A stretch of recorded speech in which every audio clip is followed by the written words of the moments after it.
ان الحمد للہ لا نحمده ولا نستعین الا اياه. قال اللہ تعالی فی القرآن المجید والفرقان الحمید واللہ الخالق البارئ المصور له الاسماء الحسنى. وقال سبح اسم ربک العالی الذی خلق فسوى والذی قدر فہدى.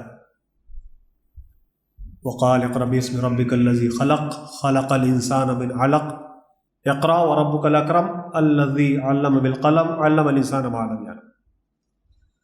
محترم ذمہ داران جماعت اور نوجوان ساتھیوں، بزرگوں، مجھے بڑی خوشی ہے کہ آج اس عنوان پر آپ سے بات کرنے کا موقع مل رہا ہے جو ہمارے حلقوں میں کم بولا، کم لکھا اور کم پڑھا جاتا ہے. اور اس عنوان کی اہمیت اگر آپ کو سمجھنی ہے تو ایک ہفتہ پہلے سائنس نامی ایک بہت اہم ریسرچ جرنل نکلتا ہے. وہ سائنسی دنیا کا سب سے اچھا جرنل مانا جاتا ہے. اس میں امریکہ میں ہوئے ایک سروے میں یہ بتایا گیا ہے کہ کرسچن خدا پر یقین جو ہے وہ پچھلے 10 سالوں میں 83 یا کچھ سے نیچے آ کر 68% تک اب ہو چکا ہے. یورپ کی تو چھوڑ دیے، کرسچن امریکہ میں اس طرح کی تبدیلی بہت اہم تبدیلی مانی جا رہی ہے. ہمارے پڑوسی ملک میں جس طرح کے سوالات ہم کو ریسیو ہوتے ہیں وہاں کے نوجوانوں سے، وہ اس طرح کے خلجان میں مبتلا ہو گئے ہیں کہ کیا کوئی خدا ہے، نہیں ہے، یہ انسان کیسے وجود میں آ گیا ہے. تو اس کو سمجھنے کی ضرورت ہے. اس عنوان کے اثرات بہت بہت گہرے ہیں اس پورے تصور کے، جس کو ہم نظریہ ارتقاء انسانی کے نام سے جانتے ہیں. اور اس کے اثرات کے اوپر کتابیں لکھی گئی ہیں اور کئی ہیں، وہ سینکڑوں ہیں، ایک دو نہیں ہے. میں آج ان 20 25 30 منٹوں میں آسان لفظوں میں آپ کو 3 چیزیں بتانے کی کوشش کروں گا. وہ 3 چیزیں یہ ہیں. نمبر 1، نظریہ ارتقاء کیا ہے. نمبر 2، نظریہ تخلیق کیا ہے. اور نمبر 3، نظریہ ارتقاء اور نظریہ تخلیق میں یا تو ہم نظریہ ارتقاء کو قبول کریں یا نظریہ تخلیق کو قبول کریں. کیا اس طرح کی کوئی دوئی بائنری موجود ہے؟ اگر ہے تو کیوں، نہیں ہے تو کیوں؟ اور اسلام نظریہ ارتقاء کے بارے میں کیا اسٹینڈ رکھتا ہے، کیا اس کا نقطہ نظر ہے. اور مجھ پر اس پر بڑا پریشر ہے. عام طور پر بولنا بتانا یہ میرا کام ہے. پچھلے 20 سالوں سے میں لیکچرز دیتا ہوں. پروفیسر تک گیا، لیکچرر سے پروفیسر تک کا سفر طے کیا کہ آسان لفظوں میں یہ سمجھا سکوں کہ یہ سب کیا ہے. تو اس سے بھی پہلے میں یہ بتانا چاہوں گا کہ یہ سب کیا نہیں ہے، تو شاید زیادہ اچھے سے سمجھ میں آ جائے کہ سب کیا ہے. تو عام طور پہ نظریہ ارتقاء انسانی یا ڈاروین کی تھیوری، عام طور پہ ایسے لفظوں میں ہم اس کو جانتے ہیں، ڈاروین کی تھیوری، اس کے بارے میں 2-3 بڑے بڑے غلط فہمیاں لوگوں میں ہیں. پہلی چیز کہ انسان بندر سے انسان بنا ہے، یہ غلط ہے، ایسا نہیں کہا ڈاروین نے. دوسری چیز، ڈاروین نے یہ نہیں کہا کہ انسان خود بخود وجود میں آ سکتا ہے. اس نے زیادہ تر یہ کہا کہ انسان اس طرح سے وجود میں آ سکتا ہے. نمبر 3، ڈاروین کی تھیوری کو ماننے کا لازمی نتیجہ یہ ہے کہ ہم مولد ہو جائیں، ایتھسٹ ہو جائیں. نمبر 4، ڈاروین کی تھیوری ہے، یہ تو فیکٹ نہیں ہے. یہ بڑا اہم ہے. اور زیادہ تر ہمارے یہاں لیئرز ہیں لوگوں کی، ایک لیئر ہے، دوسری لیئر ہے، تیسری لیئر ہے. ڈاکٹر سجاد دیکھیں، ورلڈ ہیلتھ آرگنائزیشن میں کام کرتے ہیں. کل ان کا فون آیا وہ دیکھ کر کے، انہوں نے کہا کہ بہت اچھا، آپ نے بہت اچھا کام کیا، اور یہ تو ابھی تھیوری ہے اس لیے بہت اچھا. میں نے کہا نہیں، تھیوری نہیں ہے. تو میں آپ کو وہ بتاؤں گا کہ وہ تھیوری کیسے نہیں ہے. تو میں نے آپ کو بتایا کہ 4 چیزیں نہیں ہیں ڈاروین. پہلا کہ انسان بندروں سے، ڈاروینزم یہ نہیں کہتا کہ انسان بندروں سے انسان بن گیا. وہ یہ نہیں کہتا کہ اس کو ماننے کے بعد آپ ایتھسٹ ہو جائیں گے. ڈاروینزم یہ نہیں کہتا کہ اس کو اس طرح سے لیں کہ 2-4 چیزوں میں سب سے اہم یہ ہے کہ بندر سے انسان نہیں بنا انسان. یہ ڈاروینزم نہیں کہتا. یہ کہ ڈاروینزم پر تحقیق کرنا یا اس کو ماننے سے آپ مولد ہو جائیں گے. اور اس طرح کی 2-3 چیزیں جو عام طور پر ہم سنتے اور سمجھتے رہتے ہیں. ہاں کہ وہ تھیوری ہے اور اس میں کوئی جان نہیں ہے، ابھی تو وہ تھیوری ہی ہے.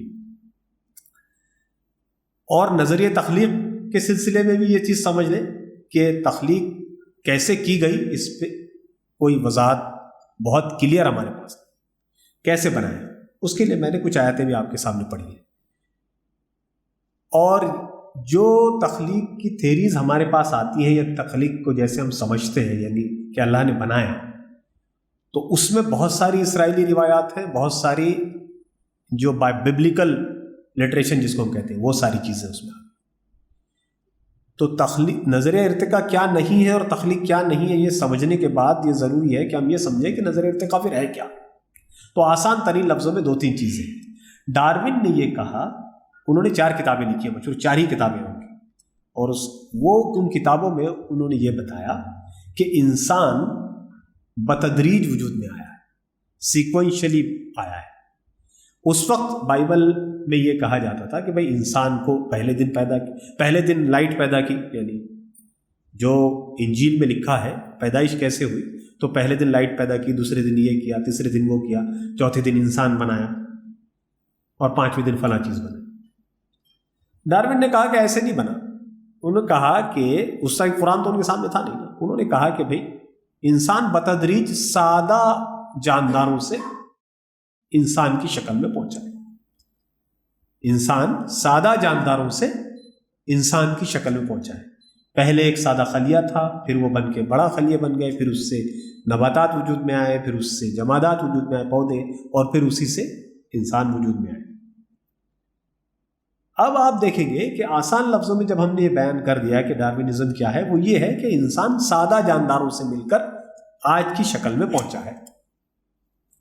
یہ کانسیپٹ آف ایوولوشن ہے کہ چیزیں تبدیل ہوتی ہے وقت کے ساتھ. تو ہم سب اس کو انکار نہیں کر سکتے، ہم سب وقت کے ساتھ تبدیل ہوتے ہیں، اشیاء تبدیل ہوتی ہے، انسان تبدیل ہوتے ہیں. تبدیلی اور ارتقاء کیا ہے، یہاں پر لوگ گڑبڑ ہو جاتی ہے، اور اسی وجہ سے بہت سارے ہم یہ کوشش کرتے ہیں اس کو ڈینائی کر دیں یا اس کو تھیوری بتا دیں وغیرہ وغیرہ. ڈارون نے جو کہا تھا وہ یہ تھا کہ انسان سادہ جانداروں سے ترقی کرتا کرتا انسان کی شکل میں پہنچا ہے. اب وہ جو بات ہے کہ پھر اس کی دم کہاں گئی اور پھر اب بندر انسان کیوں رہ گئے، وہ اسی وجہ سے ہوتی ہے کہ اس نظریے کو ہم نے صحیح سے سمجھا نہیں ہے. ان سب کے جوابات خوب دیے جا چکے ہیں، اور آپ یہ یقین مانیے کہ یہ ایسی بات نہیں کہ کوئی دیوانی کی بڑھ ہو. ہزاروں ریسرچ پیپرز، بلکہ لاکھوں کی تعداد میں ڈارونزم کے ہر پہلو پہ ریسرچ پیپر ہے. تو اس کو ایسے سمجھ لینا کہ یہ ایسی ہی چیز ہے، یہ بھی ایک غلط بات ہے. نظریہ ارتقاء اور تصور تخلیق کی ری ریڈنگ کیوں ضروری ہے، یہ جو بائنری دوئی ہے. تو اس میں اب کیا ہوتا ہے کہ ہم ایک لوگ ہیں، ہم بولتے ہیں کہ نظریہ ارتقاء انسانی غلط ہے، ایک بولتے ہیں کہ صحیح ہے. کچھ لوگ اس کو قرآن سے ثابت کرنے لگ جاتے ہیں، اور کچھ لوگ کہتے ہیں کہ یہ بالکل غلط ہے اور انسان جو ہے اس طرح سے نہیں بلکہ اسپیشلی بنایا گیا ہے. اگر نظریہ ارتقاء کو آپ سمجھ لیں تو آپ کو یہ بات جاننے میں آسانی ہو جائے گی کہ تخلیق کے براہ راست تصور سے نظریہ ارتقاء نہیں ٹکراتا. یہ بڑا جملہ ہے جو میں بول رہا ہوں. نظریہ ارتقاء اس بات کو بتاتا ہے کہ انواع یعنی اسپیشیز، جس میں وہ انسان کو بھی ایک اسپیشیز مانتے ہیں، جیسے ہم بہت سارے جاندار ہیں نا، تو اس میں ہم بھی ایک جاندار ہیں. تو وہ بتاتا ہے کہ کس طرح سے اسپیشیز وجود میں آئی ہے.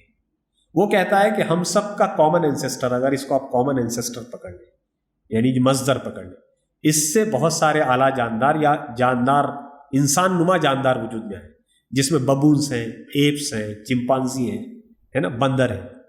اس کامن اینسیسٹر سے یہ سب شاخیں وجود میں آئے. اس کامن اینسیسٹر کی وہ خصوصیات بتاتے ہیں، اس کی ہڈیاں بتاتے ہیں، ہے نا. اس سب کا تذکرہ میں نے یہاں پر یہ جو اس طرح کی ہڈیوں کا ہے نا، اس کو رکازاتی سائنس کہتے ہیں. پیلیو بایولوجی، جس میں پیلیو باٹنی اور پیلیو زولوجی آ گیا. تو نظریہ ارتقاء یہ بتانا چاہتا ہے کہ انسان کیسے وجود میں آیا، کیسے بنا، اور اس کی ایک تھیری انہوں نے پیش کی. تھیری یہ نہیں ہوتی ہے کہ اس کو ثبوت کی ضرورت ہے. تھیری کسی فینامینن کے ایکسپلینیشن کا نام ہے. فار ایگزامپل، یعنی مثال کے طور پر جب سیب اوپر سے نیچے گرتا ہے تو یہ بتایا کہ یہ اوپر سے نیچے گرنا گریوٹی کی وجہ سے، تو گریوٹی کی تھیری وجود میں آئی. تو اس نے اس بات کو فیصل کر دیا کہ گریوٹی کی وجہ سے سیب اوپر سے نیچے گرتا ہے. اگر آپ گریوٹی ختم کر دیں تو سیب نہیں گرے گا، جیسے کہ اب خلا میں کوئی چیز نیچے نہیں گرتی. خلاباز جو اوپر جاتے ہیں ایسٹرونوٹس، وہ زیرو گریوٹی میں زندگی گزارتے ہیں. اسی طریقے سے نظریہ ارتقاء کی تھیوری یہ بتاتی ہے کہ انسان کیسے وجود میں آیا ہے نا. اس کے لیے وہ اسپیشیشن، انواع کا تصور دیتی ہے. مسئلہ تب آتا ہے جب اس طرح کی تھیوریز پاپولر سائنس میں آتی ہے. پاپولر سائنس کیا، جس کی میں بھی کوشش کر رہا ہوں کہ ایک کمپلیکس سائنٹیفک تھیوری کو آپ کو آسان لفظوں میں سمجھا سکیں. تو جب وہ پاپولر سائنس میں آیا تو اس طریقے کی باتیں وجود میں آنے لگی کہ وہ کہتا ہے کہ انسان بندروں سے بنا ہے، یہ کہتا ہے کہ انسان کا کوئی خالق نہیں ہے، یہ نظریہ کہتا ہے کہ انسان دوسرے جانوروں کی طرح ایک جانور ہے. آپ نے سب نے سنا ہوگا نا، انسان ایک سماجی جانور ہے. یہ سب سے بڑا جھوٹ ہے جو نظریہ ارتقاء سے نکالا گیا ہے. مطلب وہ اس کو سپورٹ کرتا ہے ڈیفینیٹلی. اس کے نگیٹو پوائنٹس میں سے نظریہ ارتقاء کا ایک یہ بھی ہے جس کو سوشل ڈارونزم کہا جاتا ہے نا، سماجی ڈارونزم کہ انسان. لیکن یہ بہت سارے لوگ بولتے ہیں کہ انسان ایک سماجی جانور ہے. انسان سماجی جانور نہیں. اگر وہ جانور ہے تو انسان کیسا ہے؟ وہ تو ڈسٹنکٹ ہے نا. اگر وہ جانور ہے تو وہ انسان کیسا ہے؟ تو نظریہ ارتقاء انسانی نے جب اس بات کی کوشش کی کہ وہ یہ بتائے کہ انسان کیسے وجود میں آیا، تو اس کے بالمقابل نظریہ تخلیق کے ماننے والے لوگوں نے یہ کہا کہ انسان تو امیج ڈائی ہے. امیج ڈائی عیسائیوں کا ایک بہت اہم تصور ہے. وہ امیج ڈائی کا تصور یہ کہتا ہے کہ خدا نے اپنی شکل میں انسان کو بنایا ہے، اس کو وجود بخشا ہے. اب دیکھیے وہ کیوں یہ جنگ شروع ہوئی. نظریہ ارتقاء کہتا ہے کہ دوسرے جانداروں سے ہوتا ہوا یہاں تک پہنچا.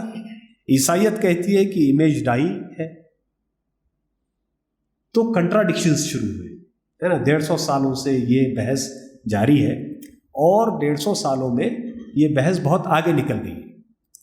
سوال یہ کہ کیا نظریہ ارتقاء ایک تھیوری کی حیثیت میں جو ایک فینومینن کو ایکسپلین کرتی ہے، کیا اس میں کوئی سکون باقی ہے؟ بڑے بڑے سائنٹسٹ حضرات کا جواب ہے نہیں. ہم کہتے ہیں کہ ہاں. اس کا 10 حوالے سے ہم اس کا تذکرہ کرتے ہیں کہ 10 ایسے پوائنٹ ہیں جس پر نظریہ ارتقاء مکمل طور پر اس فینومینن کی، اس مظہر کی توجیہ نہیں کر سکتا. اور یہ 10 نکات ہم نے عیسائی جو متکلمین ہیں، یعنی جو عیسائی نظریہ تخلیق کے ماننے والے ہیں، ان سے الگ ہو کر پیش کیے اور یہ خالص سائنسی نکات ہیں. تو نظریہ ارتقاء میں کیا؟ سب سے پہلی چیز نظریہ ارتقاء کا سب سے بڑا مسئلہ یہ ہے کہ وہ یہ نہیں بتا پاتا کہ زندگی کی شروعات کیسی ہو. How does life begins. اس کے جتنی تھیریز ہیں، اور ہم اس میں 7-8 تھیریز ہیں، ان سب تھیریز میں خامیاں موجود ہیں. پہلی بات. لیکن وہ ہم سے مطالبہ کرتے ہیں کہ بہت ساری چیزیں چونکہ ایکسپلین ہو رہی ہیں تو مان لیجیے نا اس کو کہ ایک بار زندگی بن گئی. جیسے اسٹیفن ہاکنس نے لکھا ہے، سب لوگ اسٹیفن ہاکنس کو جانتے ہیں، بہت مشہور فزکس کے ماہر رہے ہیں. انہوں نے کہا کہ کائنات خود سے وجود میں آ سکتی ہے، اور سنگولیرٹی کا جو تصور ہے، اگر ایک بار سنگولیرٹی کو آپ مان لیں تو پھر باقی سارے عوامل کا ماننا آسان ہے. تو یہ تو مذہبی بیانی کے بالکل قریب ہے نا. ہم یہ کہتے ہیں کہ اگر آپ ایک بار خدا کے تصور کو مان لیں تو باقی ساری چیزوں کا بیان ہی آسان ہے. رسول بھی آسان ہے، انسان کی تخلیق بھی آسان ہے، وغیرہ وغیرہ، کوئی بڑی بات نہیں ہے. تو سنگولر نظریہ ارتقاء یہ پہلا سقم جو اس کے اندر ہے وہ یہ ہے کہ وہ یہ نہیں بتا پاتا کہ زندگی کی شروعات کیسے ہوئی. دوسرا، وہ یہ نہیں بتاتا کہ ایک بار جو اگر ہم اپنے آپ کو دیکھیں، ایک شاعر نے کہا کہ زندگی کیا ہے عناصر میں ظہور ترتیب، موت کیا ہے انہی اجزاء کا پریشان ہونا. یہ سب تصورات اسی نظریہ ارتقاء سے نکلتے ہیں. یعنی وہ ہم کو مادے کی ایک خاص ترتیب مانتے ہیں.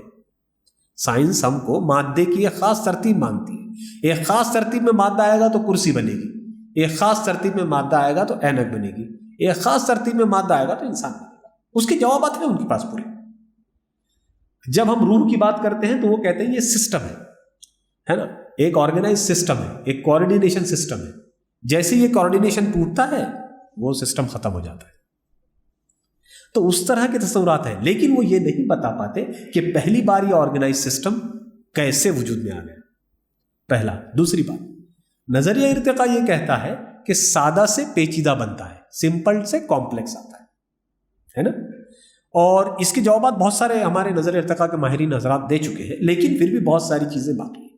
فار ایگزامپل سادہ شعور سب کے پاس ہے، جیسے چیٹیاں اپنا کام کرتی ہیں، ہاتھی اپنا کام کرتا ہے، گوریا اپنا گھونسلہ بناتی ہے. شعور کی سادہ سطح سب کے پاس ہے نا. ان کو موت کا، اس کا سب کا احساس ہے، وہ سب ثابت بات ہے شہد کی مکھی کے سلسلے میں. لیکن انسان جیسی کمپلیکس شعور کی اور ادراک کی صلاحیت کیسے پیدا ہو سکتی ہے، اس پر نظر ارتقاء خاموش ہے. دوسرا سوال. تیسرا جو بڑا پرابلم نظر ارتقاء کے ساتھ ہے، ہم سمجھتے ہیں، وہ یہ کہ بہت سارے ایسے خصائص ہیں. دیکھیے نظر ارتقاء مانتا ہے کہ جو کچھ بھی آج آپ کو دکھ رہا ہے اس کے سادہ شکلیں موجود رہی ہیں. فار ایگزامپل سماج آپ کو آج کمپلیکس سماج دکھتا ہے، لیکن منکیز کا ہرڈ یعنی جو بندروں کا ایک غول ہوتا ہے، اس کے اندر بھی آپ بنیادی اخلاقی اور بنیادی چیزیں مل بانٹ کے کھانے کے لیے، شکار کرنے کے لیے پائیں گے. وہ ارتباط، اس کو کوارڈینیشن کا نام دیتے ہیں. بہت ساری ایسی شکلیں ہیں جس کا کوئی مظہر سادہ جانداروں میں نہیں ملتا، جیسے حیا، شرم، بلش ہونا یعنی شرم سے جب جب ہم کو کسی خجل ہونا، اس کو اردو میں صحیح لفظ خجل ہونا ہے شاید، اس کا کوئی سادہ مظہر نہیں. جو کمپلیکس ریلیجوسٹی ہے یعنی مذہبیت کے سادہ مظاہر آپ کو کہیں نہیں ملیں گے. اچھا وہ ہم سے کہتے ہیں کہ نہیں آپ دیکھیے ٹرائبل سوسائٹی میں جائیے تو وہاں بھی کوئی نہ کوئی خدا وغیرہ کا ایسا وہ کچھ ہڈی وڈی وہ سب کرتے ہیں تو وہ، لیکن وہ ہم کو یہ مان لینے پہ مجبور کرتے ہیں. لیکن اصلاً اس کو دلیل کے اعتبار سے جب دیکھتے ہیں تو وہ مذہب کی ان تعریفوں پہ نہیں پورا اترتا.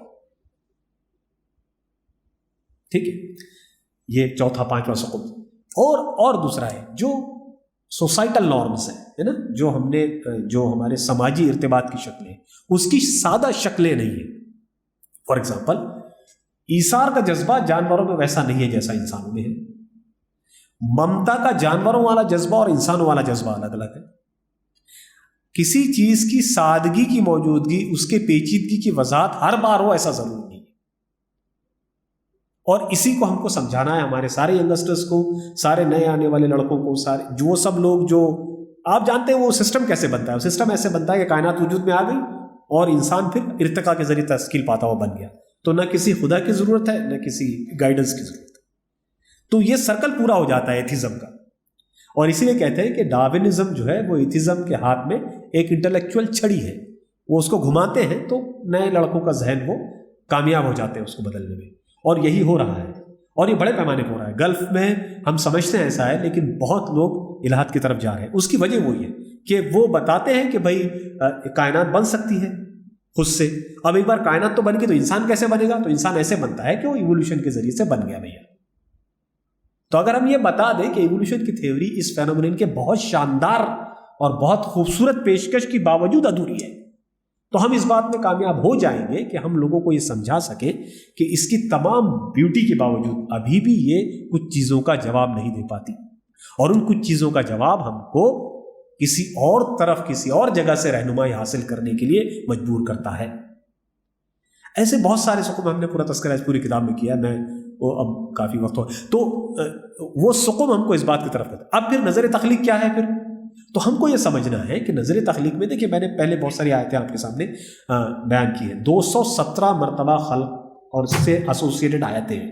ان سب میں اگر جنرل آیتیں نکال دیں جو خالص تخلیق کے حوالے سے 197 آیتیں آپ کو ملیں گی قرآن میں، جو کسی نہ کسی درجے میں تخلیق، خلق اور اس سے بحث کرتی ہے. ٹھیک ہے، ہمارے پاس جو تصور ہے کہ بھئی اللہ نے ایک پتلا بنایا، پھر جب میں اس میں سے کچھ پھونک دوں ہے نا تو تم سجدے میں گر جانا.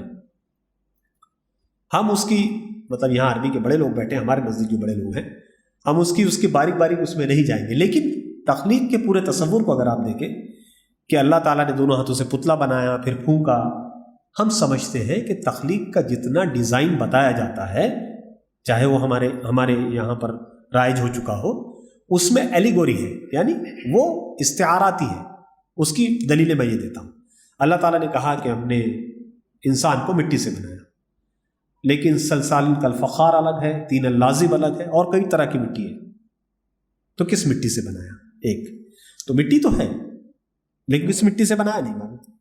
پھر کہا کہ ہم نے تجھے کیا چیز اسے سجدہ کرنے میں مانے ہوئی جسے میں نے اپنے دونوں ہاتھوں سے بنایا. قرآن کی بہت مشہور آیت ہے نا کہ تجھے کیا چیز اسے سجدہ کرنے میں مانے ہوئی جسے میں نے اپنے دونوں ہاتھوں سے بنایا. ترجمے میں تھوڑا آگے پیچھے ہو سکتا ہے. تو ہم جانتے ہیں کہ اللہ تعالیٰ کے ہاتھوں کا تصور تو ہے، لیکن کیسے وہ ہاتھ ہوں گے؟ کیا وہ ہمارے جیسے ہاتھ ہیں؟ ہم نہیں جانتے. ہم نے کہا اہبتو، نکل جاؤ، ہے نا، تم دونوں سب ایک دوسرے کے دشمن ہو. ترجمہ جس بھی حیثیت میں ہو، ایک یہ سمجھ میں آتا ہے کہ بھائی جنت اوپر ہے اور ہم نے آدم اتارا ہے نا، تو رسی سے اتارا. کیسے اتارا؟ چین سے اتارا. نظریہ تخلیق کو جب ہم دیکھتے ہیں تو قرآن کا نظریہ تخلیق اور بائبل کا نظریہ تخلیق میں یہ سب سے بڑا، سب سے اہم قرآن کا سمجھ لیجیے اعجاز آپ کہہ لیجیے کہ اگر آپ کتاب میں الہی کے ماننے والے ہیں تو آپ کو وہ اطمینان دے دیتا ہے، کیونکہ اس میں اتنے سارے استعارے ہیں، اتنی ساری مشابہت ہے کہ آپ بہت ساری چیزوں کو اکوموڈیٹ کر سکتے ہیں. بہت ساری چیزوں کو اکوموڈیٹ. اس کو ایک جملے میں یوں بیان کیا سکتا ہے کہ تخلیق اللہ نے کی ہو نا، وہ اللہ الخالق، اس کا اعلان ہو چکا ہے. 197 آیتیں جو میں بتا رہا ہوں اس میں کہیں نہ کہیں درج ہے. 7 آیتیں تو صرف اسی حوالے سے ہیں کہ ہم نے 6 دنوں میں زمین اور آسمان کو بنایا. 7 آیتیں الگ الگ جگہ. اب تخلیق ہوئی ہے اللہ کی طرف سے، یہ طے ہے. کیسے ہوئی ہے اس پہ آپ کو آزاد چھوڑ دیا. آپ ریسرچ کیجئے، تھیوریز لے کے آئیے. یہ فینامینن ہے تخلیق کا جو اللہ کی طرف سے ہوا ہے. کیسے ہوا ہے تو بتائیے اب دنیا کو. انہوں نے کہا کہ ایسے ہوا ہے، سادہ جانداروں سے کمپلیکس کی طرف بڑھے. ہمارے اندر دم ہے تو ہم کچھ اور بتائیں گے کہ ایسے بڑھے. اور آپ اس بات کو دیکھیے کہ پچھلے دنوں ابھی 2020 میں ایک ریسرچ پیپر شائع ہوا. اس میں انہوں نے کہا کہ سارے موجود انسانوں کا جو ماں ہے وہ ایک سنگل ہومونائڈ ہے. اس کو انہوں نے ایو مائٹوکونڈریا ہی نام دے دیا. آپ چاہیں تو سرچ کر لیجیے گا، ایو مائٹوکونڈریا. اب سارے جو بیبلیکل کریشن کے لوگ تھے ایک دم اچھل کے، دیکھو ہم کہتے تھے نا کہ ایک آدم ایک ہوا سے آیا ہے، تم مانتے نہیں تھے، دیکھو یہ ریسرچ پیپر نے بتا دیا. ہم کہتے ہیں اس طرح کی جمپ کرنے کی بھی ضرورت نہیں. بہت ساری نئی نئی چیزیں آتی رہیں گی. ہمارے پاس جو مروج تخلیق کا تصور ہے اس میں جو آمیزش ہو گئی ہے اس کو ہٹا کر کے ہم کو تخلیق کے جو ایلیگوریکل پہلو ہے، جو متشابہ پہلو ہے، یا جو ایسے پہلو ہیں جو کہ بہت واضح نہیں ہیں، ان پر فوکس کرنا چاہیے اور یہ بتانا چاہیے. اس کا مطلب یہ نہیں کہ ہم کہیں گے نہیں نظر ارتقاء بالکل صحیح ہے. جیسے بہت سارے ابھی 3-4 کتابیں آ گئی جو کہتی ہیں کہ بھئی قرآن میں نظریہ ارتقاء موجود ہے. یہ بہت غلط روش ہے. قرآن ہدایت کی کتاب ہے، قرآن زندگی کی کتاب ہے، قرآن انقلابی کتاب ہے. قرآن وہ کتاب ہے جس نے قوموں کے تاریخ بدل دی. پوری دنیا پر عروج زوال کے جو غیر معمولی مطلب سمجھ لیجیے اثرات ہیں، وہ اس کتاب کی مرہون منت ہے. تو اس کو ایک چھوٹے سے لمیٹڈ کانٹیکسٹ میں قید نہیں کرنا چاہیے. تو ضرورت اس بات کی ہے کہ جو قرآن کا تصور تخلیق ہے اس کو اوریجنل قرآن کے ہی الفاظوں سے اور بھی دوسرے جو اس کے ریلیٹڈ سورسز سے سمجھا جائے، اور یہ دیکھا جائے کہ قرآن کا جو تخلیقی تصور ہے اس میں متشابہت کی، استعارے کی کتنی گنجائش ہے نا، ایلیگوری کی کتنی گنجائش ہے. جیسے میں نے کہا کہ مٹی سے پیدا کیا لیکن طینہ لازم بھی ہے، سلسال ان کا الفخار بھی ہے. پھر کہا کہ اللہ ہی خالق ہے جو اس کی ابتدا کرتا ہے اور اس میں اضافہ بھی کرتا ہے. تو کیا ابتدا الگ ہے اضافہ الگ ہے؟ کیسے ہے؟ پھر ایک جگہ کہا کہ اس کے لیے کوئی مشکل کام نہیں ہے خلق، وہ کہتا ہے کن فیکون، وہ کہتا ہے ہوتے وہ ہو جاتی ہے. تو پھر کن فیکون کا مطلب کیا؟ یکایک تخلیق سے ہے کیا ہے؟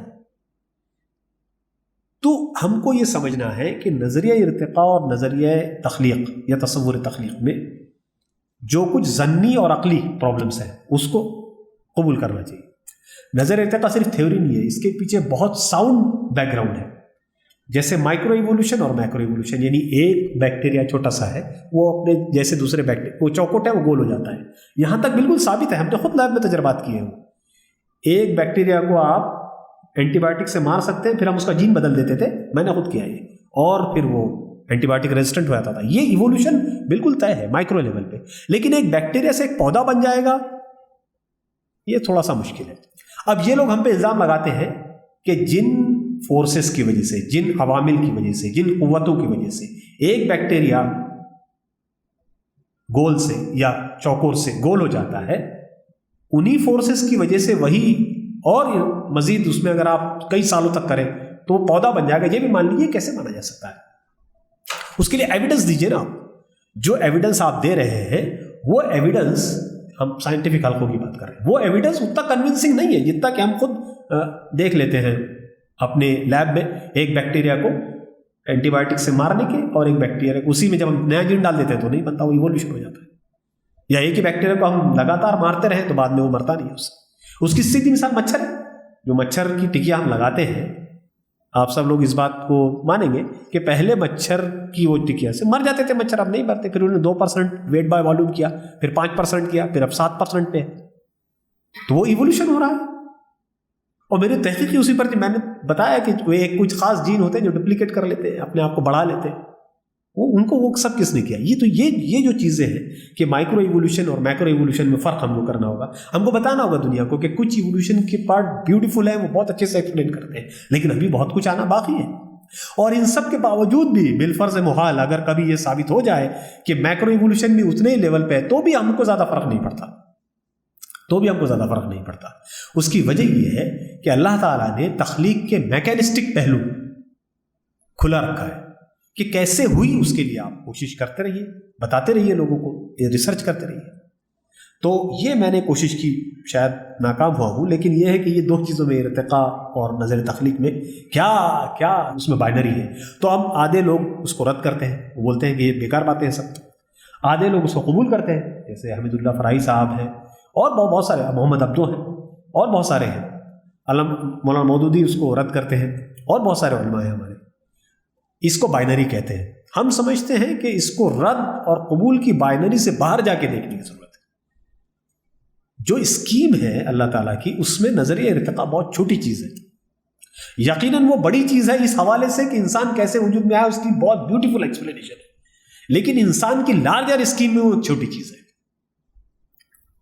تو ہم کو کرنا یہ ہوگا کہ ہم اس بات کا اطمینان ہمارے ینگسٹرز کو بھی دلائیں، ہمارے پڑھانے والے لوگوں کو بھی دلائیں، ہمارے سارے ہمارے جو مسلم سائنسداں ہیں ان کو بھی دلائیں کہ یہ نظریہ ارتقاء کو مان لینے سے یا اس پر تحقیق کرنے سے کوئی ملحد یا کافر نہیں ہوگا. اس کو ماننے سے ہمارے ورلڈ ویو میں فرق نہیں پڑے گا. ہمارے بچوں کو ہم یہ بھی سمجھائیں کہ نظریہ ارتقاء اور نظر تخلیق کے جو ضمنی پہلو ہیں، تخلیق کے سلسلے میں جو اللہ تعالیٰ نے بہت بڑا ایک کینوس کھول کے رکھا ہوا ہے، آپ اس کو اجاگر کریں، اس پہ غور و فکر کریں، نئے زاویے اس پہ سامنے لائیں. اور یہ عین ممکن ہے. دیکھیے کیا ہوتا ہے کہ جب ڈارون نے یہ نظریہ پیش کیا تو ہی واز الون. مطلب بہت سارے لوگوں کا پہلے سے تھا، 1000 سال پہلے مسلمانوں کے یہاں بھی اس طرح کے تصورات ہیں، اس کا تذکرہ بھی ہم نے کیا ہے، لیکن وہ ایک پاپولر سائنٹیفک نظریہ نہیں تھا. بعد کے دور میں بہت لوگوں نے اس پہ کام کیا. تو آج کریشن ایک پاپولر نظریہ نہیں ہے، لیکن کل کو ہو سکتا ہے. جو کریشن پاپولر نظریہ ہوا تھا عیسائیوں کا، وہ تو دم توڑ چکا ہے. تو ایک اسلامی تخلیقی بیانیہ کیا ہو سکتا ہے، ایک اسلامک کریشن کا نیریٹو کیا ہو سکتا ہے، یہ بالکل اوپن ہے چیزیں. تو یہ میرے خیال سے کچھ باتیں ہیں جو ہم کو نظر ارتقاء اور تصور تخلیق کے سلسلے میں سمجھنی چاہیے، اور اس پہ بہت زیادہ کام کی ضرورت ہے ہم سمجھتے ہیں. اور اس سلسلے میں جو سب سے اہم چیز میں سمجھتا ہوں وہ جو باقی رہ جائے گی وہ یہ کہ الحاد کے تصور سے جو نظریہ ارتقاء کو جوڑ دیا گیا ہے، اس سے بھی اس کو نکالنے کی ضرورت ہے. جب ہم ڈیبیٹ کریں تو لوگوں سے بتائیں کہ ڈارون نے کہیں نہیں کہا کہ کوئی خدا نہیں ہے، ڈارون نے کہیں نہیں کہا کہ اس ارتقاء کو ہونے کے لیے کوئی گائیڈنگ فورس کی ضرورت نہیں ہے، وغیرہ وغیرہ. اور جب ہم اس طرح سے کریں گے تو میں سمجھتا ہوں کہ ایک ریئل اکیڈمک ایٹماسفیئر کو ہم جنم دیں گے، لوگوں کو سمجھا سکیں گے کہ نظر تخلیق کیا ہے، نظر ارتقاء کیا ہے، اور ہم اسلام کے ایک تخلیقی نیریٹو کو بیان کرنے میں، اس کو کریٹ کرنے میں کامیاب ہو جائیں گے. اللہ تعالیٰ سے دعا ہے کہ اس دوران جو کچھ کام کی باتیں زبان سے نکلی ہوں اس کو ہم سب کے لیے فائدہ مند بنائیں، اور جو اس میں شر کے پہلو اگر واضح ہوئے تو اللہ تعالیٰ اس سے ہماری حفاظت فرمائے. آمین. وآخر دعوانا الحمدللہ رب العالمین. بسم اللہ الرحمن الرحیم. الحمدللہ رب العالمین والصلاة والسلام علی رسولہ الامین. اما بعد.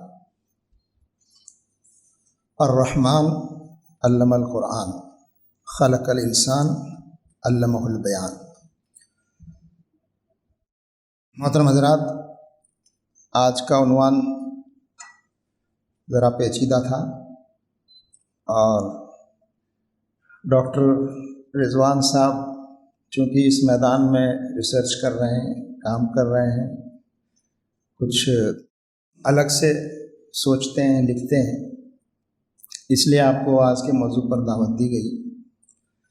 لیکن یہ بات یاد رہے کہ جو باتیں بھی انسان سوچتا ہے یا جو چیزیں بھی انسان اپنے سے ایکسپلین کرتا ہے، جو انسان کی کریٹڈ چیزیں ہیں، آئیڈیا بھی انسان کا ہی ایک کریشن ہے، اس میں ہمیشہ کلام کیا جا سکتا ہے، اس سے کبھی ایگری ہونا ضروری نہیں ہے۔ اس لیے یہ بات ہم پر واضح رہے کہ جو باتیں بھی انسان سوچے گا، کرے گا، آج صحیح معلوم ہو سکتی ہے، کل وہ رد بھی ہو سکتی ہے۔ تو اس سے ہم اتنا محسوس کریں کہ یہ صرف غور و فکر کی دعوت دینے کے لیے، اور اس میں ایک پہلو جو آپ نے بتایا ہے، ارتقاء اور تخلیق کا جو نظریہ ہے، آپ کا کہنا ہے کہ دونوں کی بائنری کے درمیان کوئی چیز ہے، تو بہرحال یہ بھی اس پر بھی ایک بڑا سوال ہے، اور وہ سوال بھی بڑا وزنی ہے،